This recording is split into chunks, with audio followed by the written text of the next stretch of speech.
This is Chris Shelton with the Critical Picture, movie reviews you can count on. This time we're looking at Logan, the latest in the X-Men series and the last of the Wolverine movies, directed by James Mangold from his story and starring Hugh Jackman, Patrick Stewart, Richard Grant, Boyd Holbrook, and Dafne Keen. Okay, so first, I'm just gonna say, wow! This movie is not at all what anyone has come to expect from superhero movies, which have definitely been a genre unto themselves, I'd say ever since Iron Man debuted the beginning of the Marvel Cinematic Universe Phase 1 in 2007.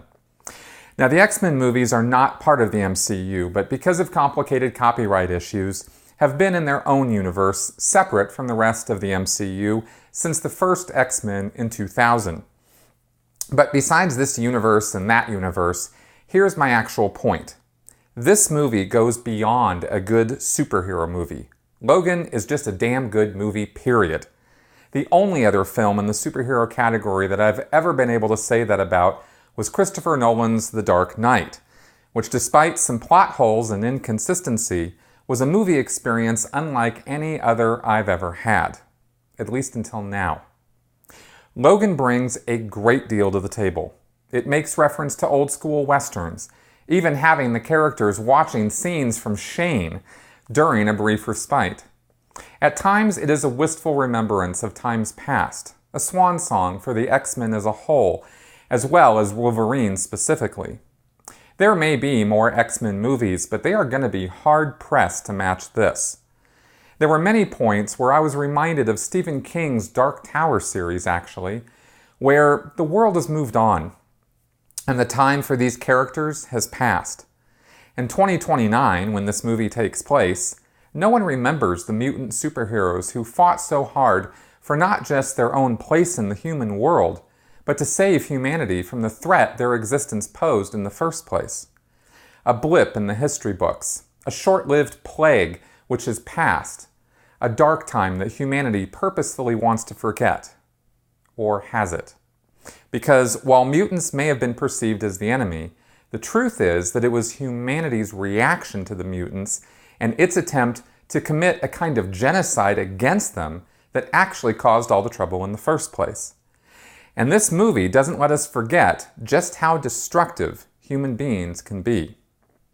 In addition to themes such as these, there is the story of Logan himself, and in this, we find a man who has lost any concept of hope, who is beyond any passé ideas of honor or sacrifice or duty. He's been there, done that so many times he lost count years before, has seen unending violence and savagery and the vain arrogance that comes with thinking that the world can be saved. In the end, all of those sacrifices and all of that work is for naught. Everyone dies, everyone is forgotten, everyone is expendable. And when you come to realize that late in life, when most of your friends are dead and gone and no one appreciates or even remembers everything you did, that all of your efforts haven't really changed anything, you can't help but become resentful, pull back, and then realize that even your anger is so much wasted breath. The world just doesn't care. That's when you give up, and that is where this movie begins. That is a hard place to be. How do you bring someone back from that to a place where they can care about anything again? Is it even possible or worth trying? This movie dives headlong into this, and it doesn't resolve these questions with sappy Hollywood nonsense. It takes the hard road, and it stays on it all the way to the bitter end. Part of what defines the superhero genre is the suspension of disbelief, allowing superheroes to be that by allowing them to bend the laws of physics and endurance and strength. World-shattering, cataclysmic disasters brought about by supervillains who want to destroy the world are the order of the day, but not in Logan. This movie is so grounded in the real world, it's hard to even put this in that category. But no worries, the action scenes are tremendous, and in fact, they are far more effective and gut-wrenching because this movie is so firmly happening in the same world you and I live in, or at least a projected near-future world that definitely comes across as all too real in so many little and big ways. There's real attention to detail here that I appreciated. While I'm sure there was a ton of CGI and special effects being utilized to make the action sequences as amazing as they were, not even for 1 microsecond during this movie did it occur to me that that's what they were doing. The makeup, special effects, and production design were all put together to be dark and gritty, and in a word, real. And by the way, this very much includes the R-rated level of graphic violence. You need to know going into this that the sanitizing that goes on in most superhero movies of the realities of violence don't exist in Logan. People die, and they die in horrible ways, and all of it is right there on the screen.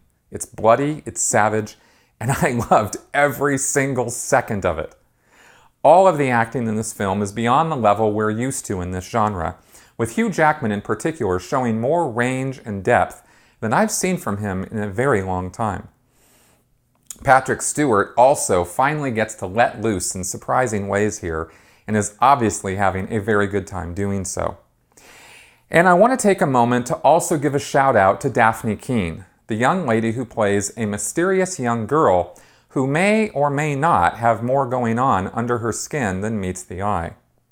Her performance is actually amazing here, with physical as well as character demands that call for her to do a lot more than most child actors, and she pulls it off beautifully.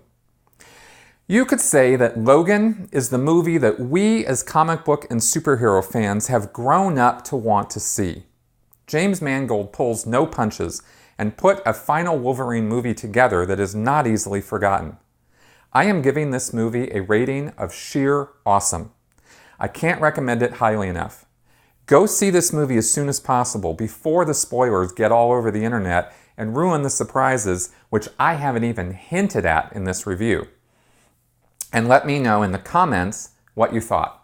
I'd love to hear your feedback. Please like and share this video review around the interwebs, subscribe to my channel if you haven't done so yet, and as always, thank you for watching.